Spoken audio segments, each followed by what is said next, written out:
A very good morning to all. My name is Aditya. I am the student of class 10C, roll number 3. Today, I discuss my topic health and hygiene and sub-theme electromagnetic radiation. So, ma'am और sir, आज मैं आप सबको अपनी topic electromagnetic radiation के बारे में समझाऊंगा, जिससे हमारी जो मैक्सिमम एज है वो इंक्रीज होगी और हमारे जो इंडिया के नंबर ऑफ पीपल्स हैं वो ज्यादा से ज्यादा दिन तक जिएंगे। सो सर, इस टॉपिक में मुझे आपको बस यही बताना है कि हम लोग कम्युनिकेशन का इस्तेमाल करते हैं। मतलब कम्युनिकेशन क्या होता है? वन पर्सन से दूसरे पर्सन तक अपनी बात पहुंचाना और उससे बात करना। तो पहले के जमाने में लोग किस तरीके के कम्युनिकेशन का इस्तेमाल करते थे? पहले के जमाने में लोग खत लिखते थे, चिट्ठियां लिखते थे, उसको पोस्ट ऑफिस देते थे, या तो बहुत सारी चीजें थी जैसे कबूतर थे, पैरट्स थे, बर्ड्स थे, उनके पैर में बांध देते थे, वो उनको जगह तक पहुंचाते थे। लेकिन ये बहुत लंबा रूट हो जाया करता था, इसमें बहुत लंबा समय लगता था।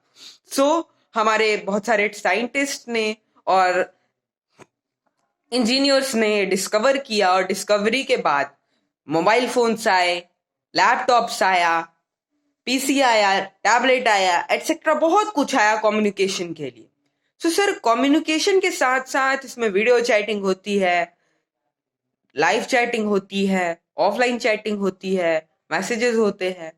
बट सर, हम लोग सोशल मीडिया के थ्रू तो एक दूसरे को पहचान रहे हैं, जान रहे हैं, एक दूसरे से बात कर रहे हैं और अपने किसी रिश्तेदार से एक से थ्रू दूसरे तक जा रहे हैं। बट सर, इस टेक्नोलॉजी का क्या जब हमारे इंडिया के नंबर ऑफ पीपल्स रहे ही नहीं? क्या होता है एक्चुअल में? सर, मैं आपको पूरी डिटेल में समझाता हूँ। सर, एक्चुअल में होता यूं है कि जो हमारे कम्युनिकेशन डिवाइसेस हैं और mobile phones, laptops, PC etcetera, sir क्या होता है कि जैसे नेटवर्किंग एक टावर है जो सबके घर के आसपास लगा हुआ रहता है। वहां से उनके मोबाइल फोन तक नेटवर्क आता है। तो उस नेटवर्क के साथ साथ इलेक्ट्रोमैग्नेटिक रेडिएशन भी आता है और वो उस रेडिएशन मोबाइल फोन में आता है और उस मोबाइल फोन में आने के बाद वो हमारे ह्यूमन बॉडी के लिए काफी हार्मफुल भी होता है। सर, वो हमारे ह्यूमन बीइंग के लिए काफी हार्मफुल भी होता है। और इससे क्या इफेक्ट पड़ता है? इससे काफी सारी डिसीजेस होती हैं, like cancer diseases. Sir, actual में होता यूं है कि जब मोबाइल फोन में रेडिएशन पहुंच जाता है तो लोग अपने आसपास मोबाइल फोन को रखते हैं और मोबाइल फोन को रखने के बाद उनके आसपास ये मोबाइल फोन रहता है, तो वो मोबाइल फोन से इलेक्ट्रोमैग्नेटिक रेडिएशन निकलती है और उनके बॉडी तक जाती है और उनकी बॉडी में जाने के बाद liver, small intestine, large intestine और बहुत सारी पार्ट्स में उसका इफेक्ट्स होता है और वो लार्ज नंबर ऑफ सेल्स बनाते हैं। लार्ज नंबर ऑफ सेल्स बनाने के बाद वो एक टिश्यू बनाता है और बहुत सारी टिश्यू मिलकर एक कैंसर डिसीजेस बनाती है और वो डिसीजेस उस आदमी के लिए एक जानलेवा बीमारी होती है। वो आदमी हॉस्पिटल भी जाता है, फिर भी बावजूद वहां हॉस्पिटल जाने के वहां पे उसकी कीमोथेरेपी होती है, बोन मैरो ट्रांसप्लांट होता है, अमेरिकन मेडिसिन चलती हैं, बट उसके बावजूद भी वो नहीं जिंदा रह पाता क्योंकि बतौर वो मोबाइल फोन का इस्तेमाल कर रहा होता है उस पे कीमोथेरेपी का कोई प्रभाव नहीं पड़ता क्योंकि वापस से इलेक्ट्रोमैग्नेटिक रेडिएशन चले जाते हैं उनके बॉडी में।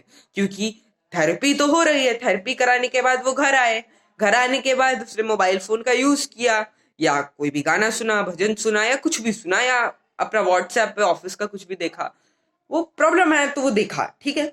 तो देखने के बाद अब उसके थ्रू, अब वो तो ऑलरेडी कॉज्ड है कैंसरस डिसीज से और अभी अभी उसने थेरेपी कराई है या ट्रांसप्लांट करवाया है, उसके बाद इफेक्ट ये पड़ता है कि फिर से रेडिएशन उसके बॉडी में जाता है और उसको रिपीट करा देता है।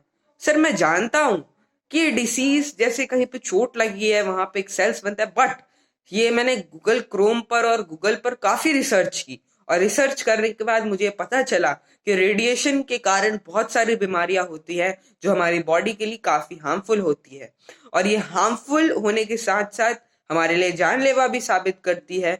और जो जो एज है वो 60 से घटकर 40 हो जाती है, 100 से घटकर 60 हो जाती है। तो इससे क्या इफेक्ट पड़ता है, जो मैक्सिमम एज है वो कम पड़ जाता है। तो सर मैं आपके सामने एक इसका प्रिजर्वेशन लाया हूं, जिस प्रिजर्वेशन के साथ हमारे जो इंडिया के लोग हैं वो मैक्सिमम एज के साथ जिए। सर तो मैंने फिर से गूगल क्रोम पर और काफी बुक से काफी रिसर्च किया, और रिसर्च करने के बाद मुझे पता चला कि जो काउडंग केक होता है, काउडंग होता है जो काऊ का, उसको लोग केक टाइप का एक बना लेते हैं गोल गोल, और उसको अपने घर के आसपास रख लेते हैं या चिपका लेते हैं। काफी लोग जो गांव में रहते हैं वो ज्यादातर लोग ये करते हैं, इसलिए इनका ये कारण है। वो लोग इसलिए नहीं करते कि उनको ये पता है कि ये यहाँ पे रेडिएशन हो रहा है या कुछ हो रहा है, फलाना ठिकाना XYZ हो रहा है। उनको ऐसा सर कुछ नहीं पता रहता, बट वो किसी प्रकार की एक, जैसे आग जलाते हैं तो उसी में वो केक डाल देते हैं, जिससे वो आग जल्दी प्रोड्यूस हो जाती है। सो बट इसके थ्रू उनका जो हाउस है वो प्रिजर्वेट तो हो रहा है, हाउस के साथ साथ उनकी जो बॉडी है, ह्यूमन बॉडी है, वो तो प्रिजर्वेट हो रही है, वो तो सेफ है। बट जो शहर के लोग हैं, कुल नंबर ऑफ पीपल्स को तो ये बात पता है, नंबर ऑफ साइंटिस्ट और number of citizens of India को ये मालूम है कि ये इसका प्रिजर्वेशन है, बट उनको शर्म आती है कि नहीं, ये गंदा मेथड है, इस मेथड को मैं नहीं यूज करना चाहता, कुछ नहीं होगा मुझे। और वही नंबर ऑफ पीपल इस डिसीज से कॉज्ड होते हैं। सो सर मैं आप सबके सामने और पूरे इंडियन सिटीजन के सामने, मुझे इस इंडियन सिटीजन्स की चिंता हो रही है कि हमारा देश का क्या होगा। सो मैं अपने प्रिजर्वेशन को आगे ले जाता हूँ सर, और मैं अपने प्रिजर्वेशन के साथ साथ कहता हूँ कि वो अपने घर के आसपास काउडंग केक को चिपकाएं और या लगाएं या रखें, जिससे जब रेडिएशन आए तो मोबाइल तक आने से पहले वो काउडंग केक में जाकर ऑब्जर्व हो जाए और मोबाइल तक ना आए। और हम टेक्नोलॉजी का भी इस्तेमाल करें इसके साथ साथ। मैं ये नहीं बोल रहा कि टेक्नोलॉजी का इस्तेमाल ना करें, टेक्नोलॉजी का इस्तेमाल करने के साथ साथ फास्टली कम्युनिकेशन का इस्तेमाल करने के साथ साथ डिसीज फ्री भी रहे सर।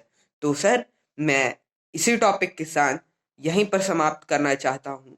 मैंने काफी सारे, मेरे पास चार्ट्स भी हैं जिसके थ्रू मैं आपको समझाना चाहता था, लेकिन सर मेरे आंख से आंसू निकल आए जब मैंने ये सोचा, जब मैंने ये रिसर्च की, तो मेरे आंख से आंसू निकल आए कि क्या होगा हमारे इंडियन कॉन्स्टिट्यूशन का, क्या होगा हमारे इंडियन सिटीजन्स का, क्या होगा हमारे इंडियन पीपल्स का।